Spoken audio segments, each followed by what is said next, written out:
मानव मस्तिष्क और रीढ़ की हड्डी मिलकर केंद्रीय तंत्र का तंत्र बनाते हैं, जो शरीर का नियंत्रण कक्ष है।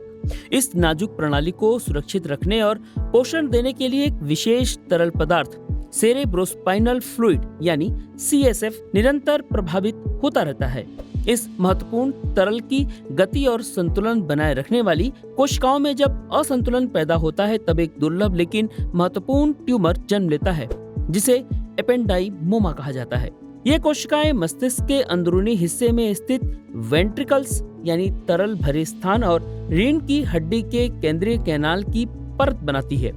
जब इन कोशिकाओं में अनियंत्रित और असामान्य वृद्धि होती है तो एक ट्यूमर बनाती है, जो अक्सर मस्तिष्क के उन रास्तों को अवरुद्ध कर सकता है जिनसे CSF बहता है। इसके लक्षणों में मस्तिष्क के भीतर बढ़े हुए दबाव के विशिष्ट संकेत होते हैं। लगातार सिरदर्द, बार बार उल्टी होना, संतुलन खोना और कभी-कभी दृष्टि में धुंधलापन या बदलाव।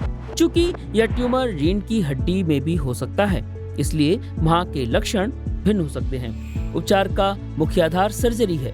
सर्जन का लक्ष्य होता है कि जितना संभव हो सके ट्यूमर को पूरी तरीके से हटा दिया जाए। सर्जरी के बाद बची हुई किसी भी सूक्ष्म कोशिका को नष्ट करने के लिए अक्सर लक्षित रेडिएशन थेरेपी का उपयोग किया जाता है।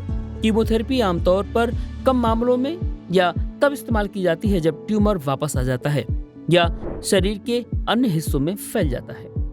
यह स्थिति दिखाती है कि हमारा दिमाग कितना जटिल है और यह बताती है कि सही समय पर सटीक चिकित्सा सहायता मिलना कितना महत्वपूर्ण है।